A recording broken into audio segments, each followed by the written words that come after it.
Perbarui ilmu Islam kamu bersama Religion di tv1news.com dan TV1 Connect. Assalamualaikum warahmatullahi wabarakatuh.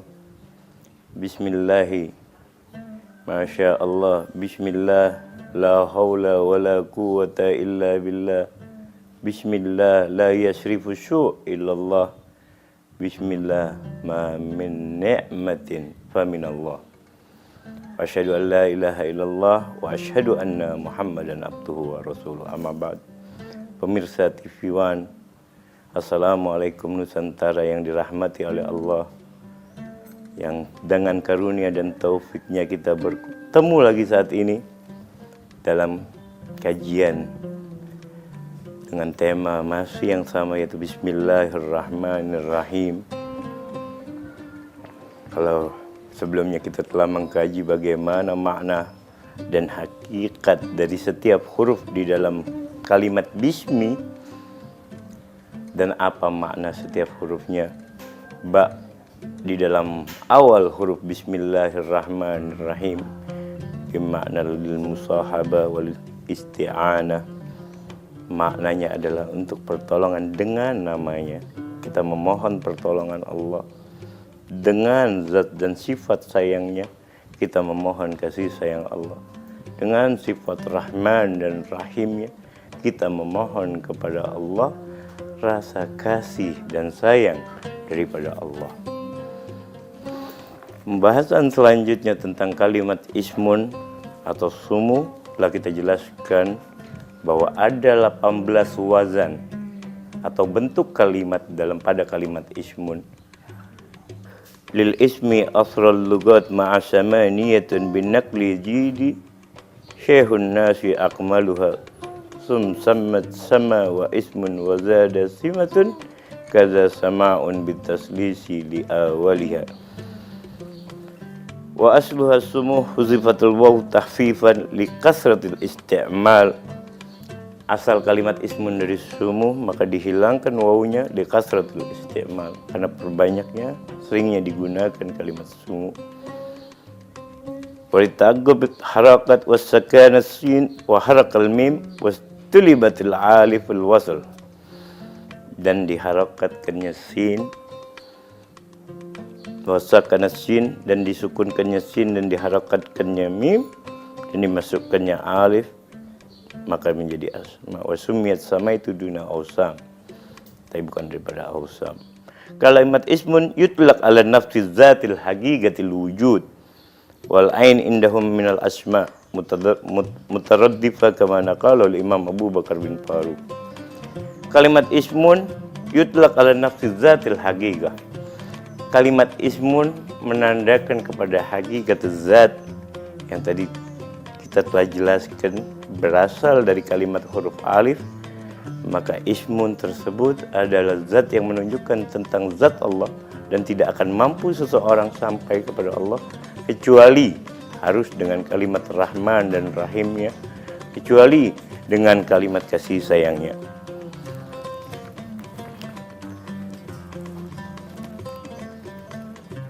Bagaimana cara kita mengenal sifat Rahman Allah? Di sini dijelaskan di dalam kitab tafsir Ruhul Ma'ani, yaitu dengan melalui wasilah basarun lakal basar, dengan melalui perantara manusia terhebat yang manusia tapi tidak seperti manusia, yaitu baginda Sayyidina Muhammad bin Abdullah sallallahu alaihi wasallam.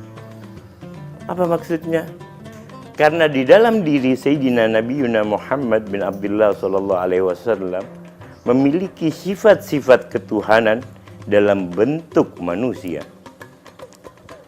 Oleh karena itu, agar kita mudah untuk sampai kepada Allah, maka kenali dengan baik siapa Nabi kita, siapa suri tauladan kita, yaitu baginda Nabi Muhammad sallallahu alaihi wasallam. Karena wa ma arsalnaka illa rahmatan lil alamin, dan tidak aku ciptakan kau ya Muhammad kecuali rahmatan lil alamin, kecuali memberi kasih sayang bagi semesta alam. Dari situlah kita mengerti tentang zat Allah yang maha pengasih, tentang zat Allah yang maha pemberi, karena dihadirkannya, diciptakannya terlebih dahulu. Sebelum penciptaan apapun juga, yang pertama Allah ciptakan dari cahaya wajahnya adalah nur Nabi Muhammad bin Abdullah sallallahu alaihi wasallam. Jadi sebelum diciptakan langit, sebelum diciptakan singgasana, sebelum diciptakan surga, sebelum diciptakan bumi dan segala sesuatu yang ada di dalamnya, bahkan sebelum diciptakannya Adam, maka yang pertama kali diciptakan adalah cahaya Nabi kita Muhammad bin Abdullah sallallahu alaihi wasallam. Jikalau Adam betul adalah bapa bagi para nabi pada alam jasad, sedangkan Nabi Muhammad adalah bapa dan datuk para anbiya dan seluruh alam ini di dalam alam ruh. Karena pertama kali penciptaan yang Allah ciptakan adalah berkat cahaya Nabi Muhammad bin Abdullah sallallahu alaihi wasallam. Barulah berkat cahaya itu Allah ciptakan hal-hal lain berupa singgasana Allah, berupa kolam, catatan amal manusia, serta takdir-takdir yang ketentuan-ketentuan yang dituliskan oleh Allah di dalam kerajaannya, di dalam singgasananya. Barulah saat ini kita mampu mendapatkan, mengenal hakikat Muhammad bin Abdullah sallallahu alaihi wasallam agar kita sampai kepada Allah. Dalam Al-Quran Allah berfirman, ya ayyuhalladzina amanu taqullah wabtagu ilaihil wasilah. Wahai orang-orang yang beriman, bertakwalah kepada Allah dan ambil perantara di antara kalian. Kita akan lanjut lagi pada segmen berikutnya tentang pembahasan ini. Pemirsa TV One, Assalamualaikum Nusantara yang dirahmati oleh Allah. Tadi kita telah mendengarkan bagaimana firman Allah di dalam Al-Quran, ya ayyuhalladzina amanu taqullah wabtagu ilaihil wasilah. Wahai orang-orang yang beriman, bertakwalah kalian kepada Allah dan ambil perantara, jalan perantara, hubungan agar dapat sampai kepada Allah. Karena pada hakikatnya tidak akan mampu seorang hamba mengenal hakikat ilahiyah kecuali melalui Nabi Muhammad bin Abdullah SAW. Manusia yang dilahirkan sama seperti kita, memiliki jasad basariyah, tapi memiliki sifat-sifat ketuhanan yang sangat sempurna karena diciptakan dari cahaya Allah, dan berkatnya pula diciptakan seluruh yang ada di alam ini. Ketika ditanyakan, untuk siapa alam ini diciptakan? Untuk Nabi Muhammad bin Abdullah SAW. Dan untuk siapa aku ya? Untuk siapa kau ya Muhammad? Maka Allah menjawab, kau untukku ya Muhammad. Jadi untuk mengenal Allah, untuk lebih dapat melihat kepada Allah kebesarannya, maknanya keagungannya. Karena kita bersepakat, kita tidak akan mampu melihat Allah di alam dunia ini selagi masih hidup ini dengan ain, dengan penglihatan mata. Orang-orang ma'rifah hanya akan melihat kebesaran dari sifat-sifat rahmannya Allah, sifat jamalnya Allah. Makanya ketika Imam Ali bin Abi Thalib ditanya oleh satu orang Yahudi, wahai Imam, apakah kau menyembah Tuhan yang tidak kau lihat? Kata Imam Ali, bala, a'budu rabban ara. Tidak, aku sembah Tuhan yang aku lihat. Terkejut Yahudi tadi, lantas bertanya kepada Imam Ali bin Abi Thalib, bagaimana cara kau melihat Tuhanmu? La ru'yatul a'yan bitahdidil absar, walakin ru'yatul qalb bitahgigil iqan. Mata tidak dapat melihat karena keterbatasan pandangan mata. Mata tidak akan mampu melihat apa yang ada di balik tembok. Mata tidak akan mampu melihat dengan jarak yang sangat jauh. Mata tidak mampu melihat apa yang ada terjadi di luar sana. Tapi dengan keyakinan yang penuh, kata Imam Ali bin Abi Thalib, menantu dan sepupu Nabi Muhammad, mata hatilah yang akan dapat melihat Allah dengan hati yang penuh rasa yakin kepada Allah Subhanahu wa ta'ala. Jadi pada hakikatnya dalam setiap diri manusia ada dua mata, mata yang bersifat zahir dan mata yang bersifat hati yang disebut dengan basirah. Kita manusia cenderung lebih memfokuskan diri kita kepada hal-hal yang bersifat zahir, bersifat nampak, tapi kita tidak pernah terfokus kepada hal-hal batiniah. Jikalau badan zahir kita memerlukan kebersihan, memerlukan kesehatan dan makanan, begitupun batin kita memerlukan pembersihan, memerlukan makanan agar dapat tetap hidup, agar dapat betul-betul mengenal Allah, hakikat sang pencipta alam semesta ini. Pemirsa TV One, Assalamualaikum Nusantara yang dirahmati oleh Allah. Di sini dijelaskan rahmatnya Nabi Muhammad sallallahu alaihi wasallam yang mencakup segala sesuatu, yang berkat rahmatnya lah kita hingga saat ini dapat mengenal Allah dan dapat tunduk pada kalimat tauhid la ilaha illallah Muhammadur Rasulullah.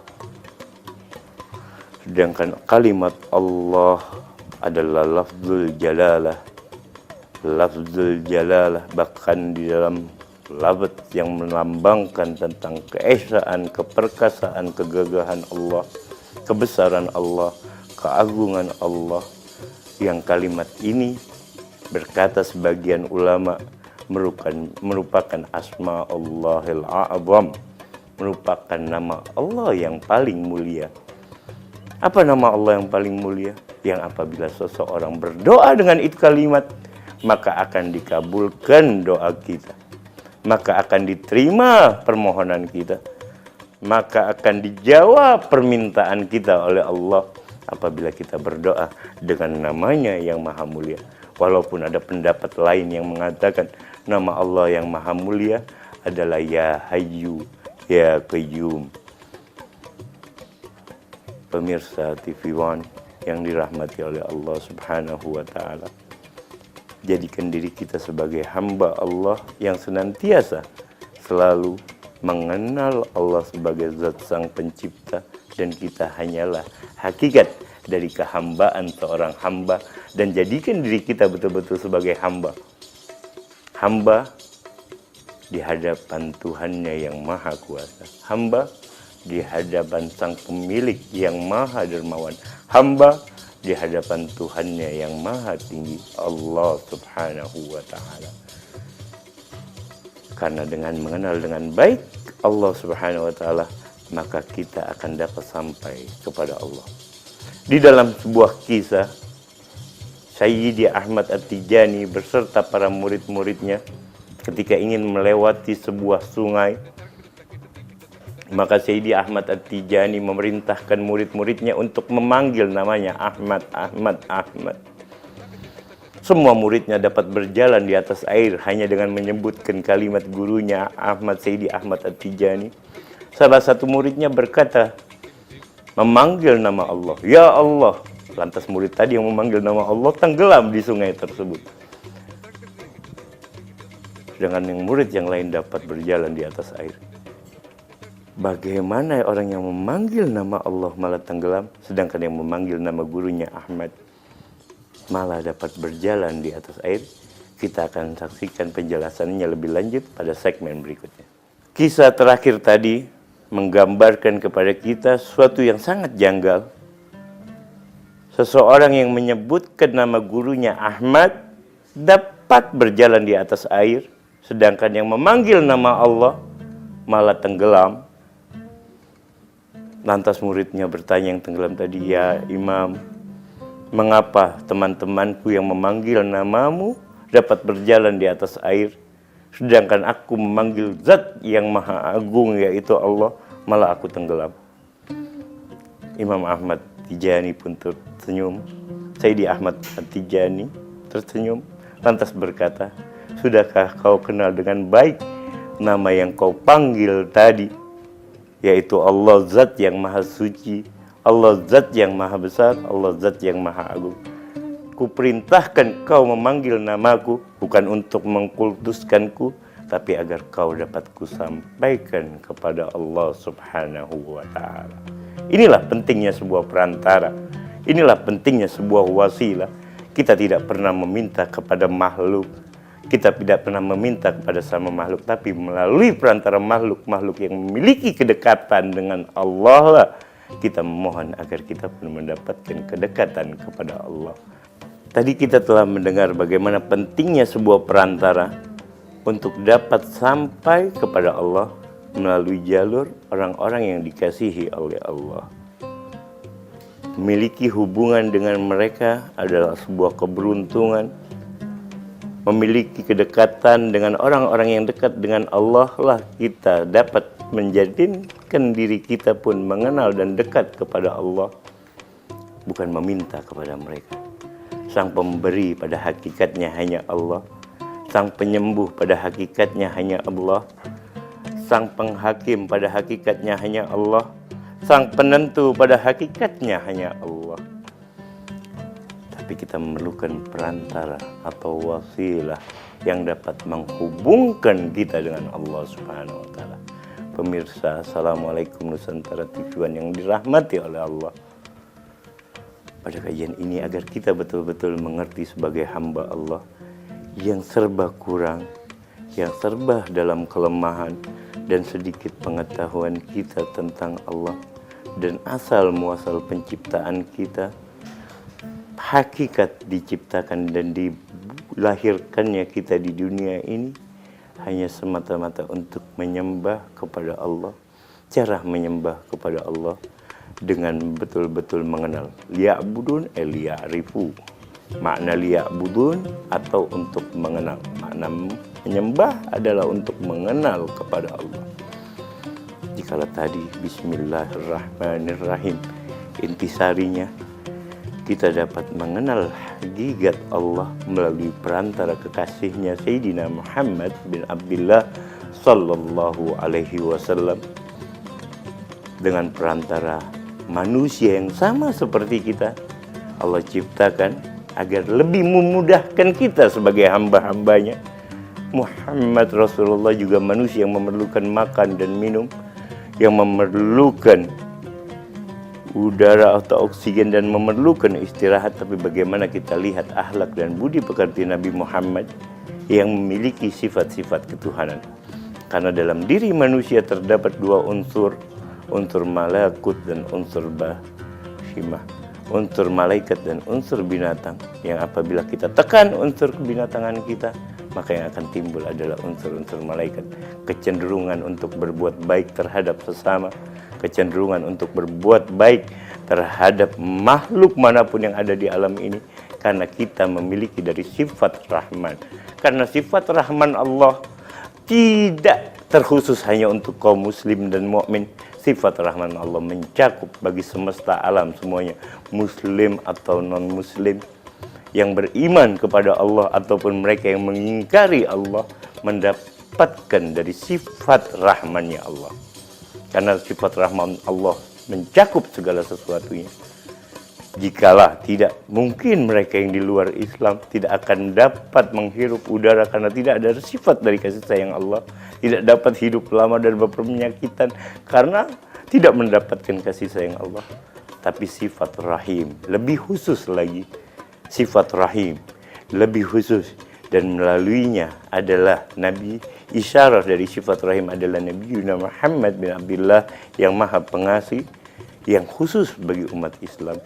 Jikalau Rahman adalah sesuatu nikmat yang bersifat luas, Rahim adalah kekhususan dari nikmat itu sendiri. Orang mungkin semua dapat merasakan makan, tapi yang mendapatkan sifat Rahim hanya akan mendapatkan makanan dari hasil yang halal yang diridhai oleh Allah. Semua manusia mungkin mendapatkan nikmat kehidupan, tapi yang mendapatkan nikmat dari kalam Allah, sifat Allah Ar-Rahim, mereka-mereka yang mendapatkan hidayah, nikmat Islam dan nikmat iman. Semua manusia mendapatkan kenikmatan umur dan waktu, tapi mereka yang mendapatkan sifat Rahim adalah mereka-mereka yang mempergunakan setiap menit, setiap hari, setiap jamnya dalam kehidupan mereka selalu untuk mengingat Tuhannya, Sang Pencipta Allah Subhanahu wa Ta'ala. Pemirsa TV One yang dirahmati oleh Allah Subhanahu wa taala.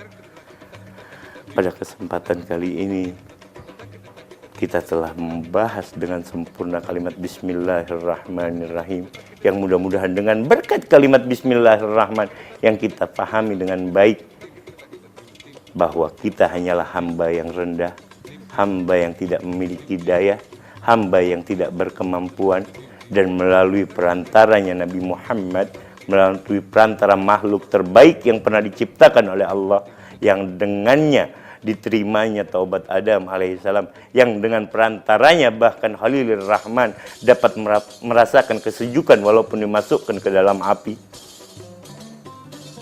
Dan dengan perantaranya pula lah kita insya Allah sebagai umat Nabi Muhammad dijadikan umat yang terbaik, umat yang termulia, umat yang berhak mendapatkan syafaat Nabi Muhammad. Pemirsa TV One, mari sama-sama kita mencoba merenungkan kenikmatan yang terbesar ini menjadi umat Nabi Muhammad, memiliki Nabi yang terbaik, memiliki Rasul yang termulia, dan kita menjadi umat yang paling mulia karena kita berhubungan dengan Nabi Muhammad bin Abdullah sallallahu alaihi wasallam. Ya Rabbana, ya Arhamar Rahimin, ya Hayyu ya Qayyum. Wahai Allah, Zat yang Maha Pengasih lagi Maha Penyayang, sayangilah kami, kasihilah kami, dan dengan perantara Bismillahirrahmanirrahim sempurnakanlah iman dan Islam kami, jagalah anak-anak kami, jagalah keluarga kami, dan jagalah bangsa ini ya Allah dari pandangan-Mu yang tidak pernah terpejam, dari penglihatan-Mu yang tidak pernah tidur. Ya Allah ya Rabbana, kami hanya berharap kepadamu, dan Kau yang menjanjikan pengabulan akan doa-doa kami. Kami tunggu pengabulan dari-Mu ya Allah atas setiap doa yang kami panjatkan, permintaan yang kami inginkan, harapan yang kami tujukan hanya kepadamu ya Allah. Ya Allah, Kau yang memerintahkan kepada kami berdoa, kami telah mengangkat tangan kami, dan Kau yang menjanjikan pengabulan akan doa-doa kami. Maka segerakanlah pengabulan bagi diri kami ya Allah, ya Arhamar Rahimin.